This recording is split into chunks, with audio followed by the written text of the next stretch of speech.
پرانے وقتوں کی بات ہے، ایک گاؤں میں ایک بیوہ اپنی بیٹی افشا اور اپنے بیٹے افتخار کے ساتھ ایک چھوٹے سے گھر میں رہتی تھی۔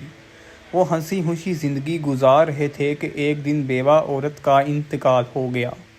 افشا اور افتخار بہت زیادہ دکھی ہو گئے۔ ایک ہفتہ سوگ منانے کے بعد انہیں وراثت کا خیال آیا۔ وصیت تو ان کی ماں نے کی نہ تھی۔ گاؤں کے بڑے بوڑھوں سے مشورہ کیا۔ اس بوڑھی عورت کے پاس بس تھوڑی سی زمین بھی جس میں وہ فصل بوتی تھی اور ایک ڈبیا تھی جس میں قیمتی موتی تھے۔ بزرگوں کے فیصلے کے مطابق موتیوں کا ڈبہ افشا کے حصے میں آیا اور فصل بونے کے لیے جو زمین تھی وہ افتخار کے حصے میں آئی۔ اس فیصلے سے انشا تو مطمئن تھی، لیکن افتخار اس بات کے خلاف تھا کہ اسے محنت کرنے کے لیے بس ایک زمین دی گئی جبکہ اس کی بہن کو بیٹھے بٹھائے قیمتی موتی مل گئے۔ خلاف تو وہ جا نہیں سکتا تھا، اس لیے خاموش رہا، لیکن وہ ان موتیوں کو حاصل کرنے کا پختہ ارادہ کر چکا تھا۔ انشا نے موتیوں کا ہار بنا کر اپنے گلے میں پہن لیا تھا۔ وہ اسے ہر وقت پہنے رہتی اور رات کو سوتے وقت اس کو اتار کر اپنے تکیے کے نیچے رکھ دیتی۔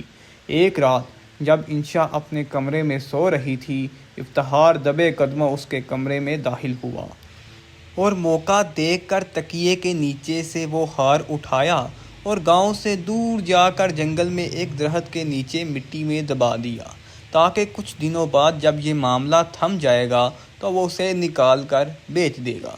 اگلی صبح جب افشا اٹھی تو ہار کو نہ پا کر بہت پریشان ہوئی۔ اس نے اسے ہر جگہ ڈھونڈا لیکن ہار نہیں ملا۔ افتخار سے پوچھا تو اس نے لا علمی کا اظہار کر دیا۔ اب تو وہ بھی پریشان اور فکر مند ہو گئی۔ اس نے گاؤں میں اعلان کروایا جو شخص اسے اس کا ہار لا کر دے گا وہ اس سے شادی کرے گی۔ گاؤں کے بہت سارے نوجوان اس سے شادی کرنا چاہتے تھے۔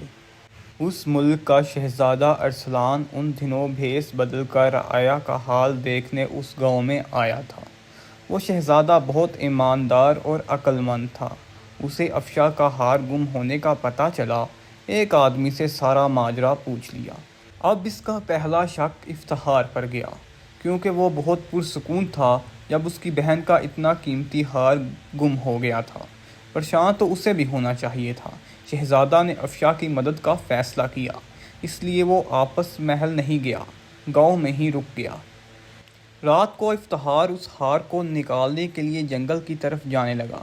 شہزادے نے اس کا تعاقب کیا۔ جیسے ہی افتخار نے زمین سے ہار نکالا، شہزادے نے اسے پکڑ لیا اور اسے افشا کے پاس لے گیا۔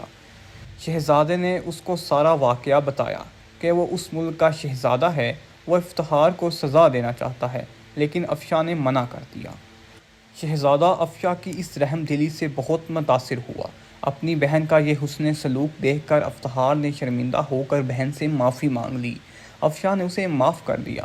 اپنے وعدے کے مطابق افشا نے شہزادے سے شادی کر لی اور اس کے ساتھ محل میں چلی گئی۔ افتخار اب اسی چھوٹے سے گھر میں رہتا تھا اور اسی زمین پر کام کرتا ہے، اور شہزادہ ارسلان اور شہزادی افشا ہنسی خوشی زندگی گزار رہے ہیں، اور وہ موتیوں کا ہار اب بھی افشا کے گلے میں رہتا ہے۔